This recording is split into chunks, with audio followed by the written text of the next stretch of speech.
Olá, meus irmãos e minhas irmãs. Sejam muito bem-vindos ao canal Oração do Milagre. Respire fundo e acalme o seu coração. Vamos iniciar este momento na presença de Deus. Que Ele fale com você, renove sua fé e encha sua vida de paz. Se inscreva no canal, deixe o seu like e vamos juntos espalhar essa corrente de oração e fé.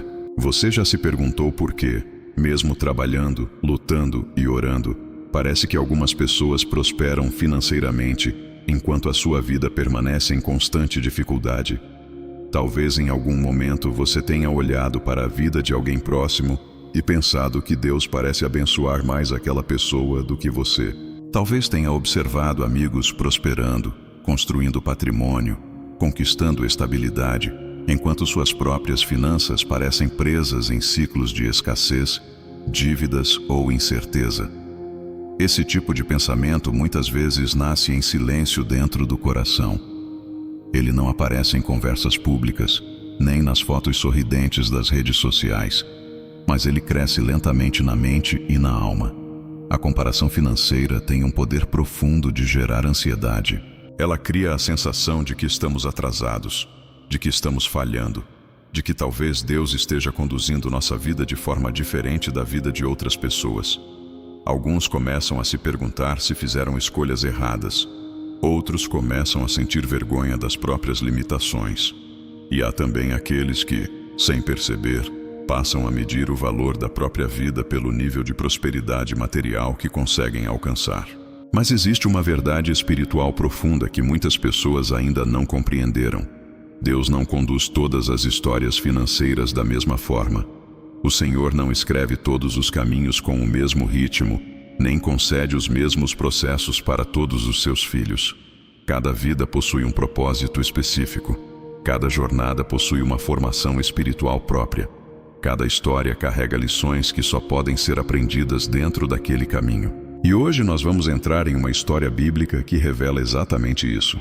Uma história que começa com rejeição, passa por anos de anonimato, enfrenta comparações dolorosas e termina revelando que Deus estava conduzindo tudo em silêncio. A história de Davi. Antes de avançarmos, vamos nos colocar diante de Deus com reverência. Senhor nosso Deus, Pai eterno, Criador do céu e da terra, nós nos aproximamos da Tua presença neste momento com humildade.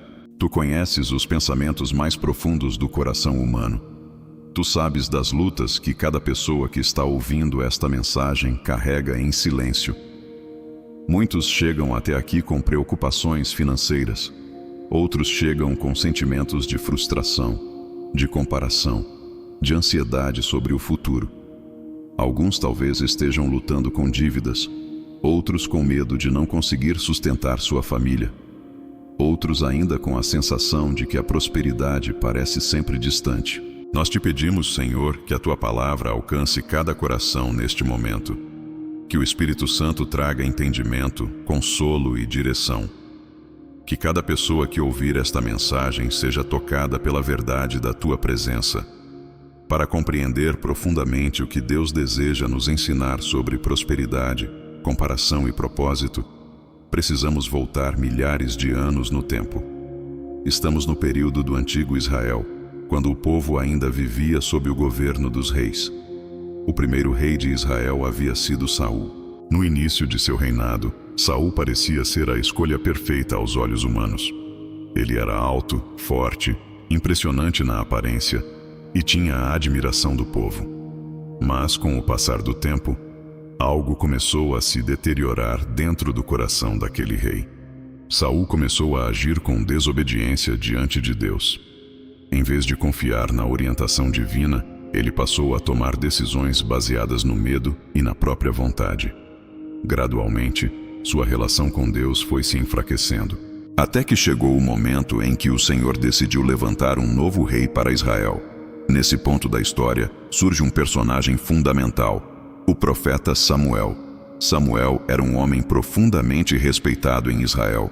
Ele havia sido escolhido por Deus desde a infância para ser profeta, juiz e guia espiritual da nação. Foi a Samuel que Deus deu uma missão muito específica: Ele deveria ir até a cidade de Belém e ungir aquele que seria o próximo rei de Israel. Belém, naquela época, era uma pequena cidade rural. Não era um centro político importante. Não era um lugar de riqueza ou influência. Era uma cidade simples, conhecida principalmente pela vida agrícola e pela criação de rebanhos. Foi ali que Deus escolheu iniciar uma das histórias mais extraordinárias das Escrituras. Quando Samuel chegou a Belém, ele procurou um homem chamado Jessé. Jessé era um homem respeitado na região e tinha vários filhos.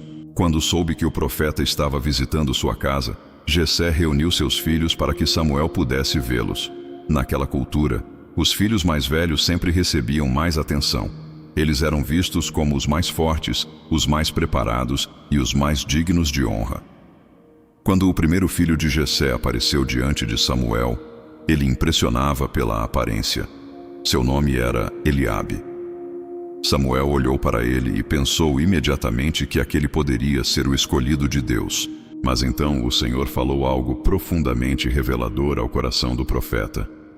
Deus disse que o homem vê a aparência, mas o Senhor vê o coração. Essa frase carrega uma verdade eterna. Enquanto os seres humanos costumam avaliar valor, sucesso e importância pela aparência externa, Deus olha para dimensões muito mais profundas. Um após o outro, os filhos de Jessé passaram diante de Samuel, Eliabe, depois Abinadab, depois Samá, depois outros irmãos. Todos fortes, todos respeitáveis, todos aparentemente qualificados. Mas Deus não escolheu nenhum deles. Samuel começou a estranhar. Ele sabia que Deus o havia enviado até aquela casa. Mas nenhum daqueles homens parecia ser o escolhido. Então Samuel perguntou algo importante. Ele perguntou se Jessé tinha mais algum filho. Jessé respondeu que havia ainda o mais novo, mas que ele estava no campo cuidando das ovelhas. Esse detalhe é profundamente simbólico. Em muitas famílias, o filho mais novo frequentemente recebe menos atenção, menos expectativa e menos reconhecimento. E aqui encontramos uma realidade que se repete até hoje: a comparação. Davi cresceu cercado por irmãos mais velhos, provavelmente mais fortes fisicamente, mais experientes e mais respeitados dentro da comunidade. É possível imaginar momentos em que Davi poderia ter se sentido pequeno diante deles, mas existe algo extraordinário acontecendo na história. Enquanto os irmãos mais velhos estavam dentro da casa, sendo apresentados ao profeta, o mais jovem estava no campo trabalhando. Ele não havia sido chamado para participar daquele momento. Ele não estava entre os candidatos. Ele não estava sendo considerado. Seu nome era Davi. Imagine por um momento o que isso poderia representar emocionalmente. Enquanto seus irmãos estavam diante do profeta, sendo vistos como possíveis futuros reis, Davi estava sozinho nos campos, cuidando do rebanho. Enquanto os olhos humanos estavam voltados para dentro da casa, os olhos de Deus estavam voltados para o campo. Samuel então disse que ninguém se sentaria para a refeição, até que o último filho fosse chamado. Davi foi trazido. Ele era jovem, provavelmente ainda na adolescência, com aparência simples de pastor. Mas naquele momento Deus falou novamente ao coração de Samuel. O Senhor disse que aquele era o escolhido. Ali, diante de todos, Samuel ungiu Davi com óleo. A partir daquele momento, Deus havia escolhido o próximo rei de Israel. Mas aqui existe algo que muitas pessoas esquecem quando leem essa história. A unção aconteceu naquele dia, mas o trono viria muitos anos depois. Davi não se tornou rei imediatamente. Na verdade, sua vida passou por um longo período de formação. E esse período incluiu desafios financeiros, perigos, perseguições e momentos de extrema incerteza. Durante muito tempo, Davi continuou sendo apenas um pastor. Ele cuidava das ovelhas, protegia o rebanho contra leões e ursos, passava noites solitárias nos campos. Esse tipo de trabalho não trazia riqueza nem reconhecimento público, mas era ali que Deus estava moldando seu caráter.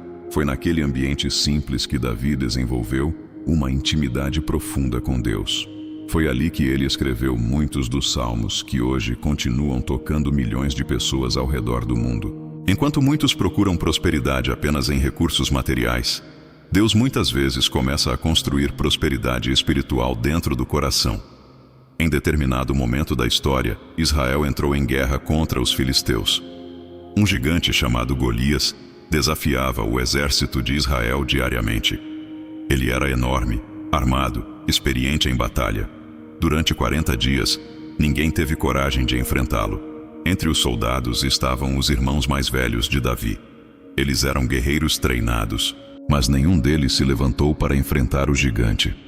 Quando Davi chegou ao campo de batalha, apenas para levar alimentos aos irmãos, ele ouviu o desafio de Golias, e algo despertou dentro dele. Davi não se comparou com os soldados mais experientes. Ele não mediu suas limitações. Ele lembrou de algo muito mais importante. Ele lembrou que Deus estava com ele. Enquanto todos olhavam para o tamanho do gigante, Davi olhava para o poder de Deus. E foi ali que a história mudou. Com uma simples funda e algumas pedras, Davi derrotou Golias. Esse episódio transformou completamente sua vida. Mas também despertou algo perigoso no coração do rei Saul: a inveja. Quando o povo começou a cantar que Davi havia derrotado seus inimigos com grande poder, Saul começou a se comparar com ele. E a comparação abriu espaço para o ciúme, e o ciúme abriu espaço para o ódio. Saul passou a perseguir Davi. Por muitos anos, Davi viveu fugindo, sem estabilidade, sem segurança financeira, sem casa, sem trono, sem garantia de futuro. Imagine o conflito interno que poderia surgir naquele momento. Davi havia sido ungido rei, mas estava vivendo como fugitivo. Essa realidade nos ensina algo profundamente importante sobre a vida espiritual. A promessa de Deus nem sempre se manifesta imediatamente. Muitas vezes existe um período de preparação, um período de silêncio, um período de formação interior. Durante esses anos, Davi teve inúmeras oportunidades de matar Saul e tomar o trono pela força, mas ele recusou todas, porque Davi havia aprendido algo fundamental. Ele confiava no tempo de Deus. Enquanto o mundo ensina a competir, a comparar e a acelerar processos, Deus frequentemente nos chama para confiar. Hoje muitas pessoas vivem pressionadas pela comparação financeira. As redes sociais mostram casas maiores, carros melhores, viagens luxuosas. E lentamente o coração começa a sentir que precisa correr atrás de algo para provar valor. Mas a palavra de Deus nos lembra de uma verdade profunda. O apóstolo Paulo escreveu que aprendeu a viver contente em toda e qualquer situação, tendo muito ou tendo pouco. Isso não significa falta de ambição ou de crescimento. Significa liberdade interior. Quando nossa identidade está em Deus, o valor da nossa vida não depende do tamanho da nossa conta bancária. Jesus também ensinou algo semelhante quando disse que a vida de uma pessoa não consiste na abundância dos bens que possui. Essa frase confronta diretamente a cultura moderna, porque hoje muitas pessoas medem valor humano pela prosperidade material. Mas o reino de Deus trabalha em uma lógica diferente. A verdadeira prosperidade começa no coração. Ela nasce da confiança em Deus. Ela cresce na fidelidade diária. E ela floresce no tempo determinado pelo Senhor. Neste momento, talvez você esteja vivendo um período semelhante ao de Davi no deserto. Talvez as promessas ainda não tenham se cumprido. Talvez as dificuldades financeiras ainda estejam presentes. Talvez outras pessoas pareçam estar avançando mais rápido. Mas lembre-se de algo: Deus não se esqueceu de você. Assim como Ele viu Davi no campo, Ele vê cada detalhe da sua vida. Agora vamos declarar juntos nossa fé. Creio em Deus Pai Todo-Poderoso, Criador do céu e da terra, e em Jesus Cristo, seu único Filho, nosso Senhor, que foi concebido pelo poder do Espírito Santo, nasceu da Virgem Maria, padeceu sob Pôncio Pilatos, foi crucificado, morto e sepultado. Desceu à mansão dos mortos, ressuscitou ao terceiro dia, subiu aos céus e está sentado à direita de Deus Pai Todo-Poderoso, de onde há de vir a julgar os vivos e os mortos. Creio no Espírito Santo, na Santa Igreja, na comunhão dos santos, na remissão dos pecados, na ressurreição da carne e na vida eterna.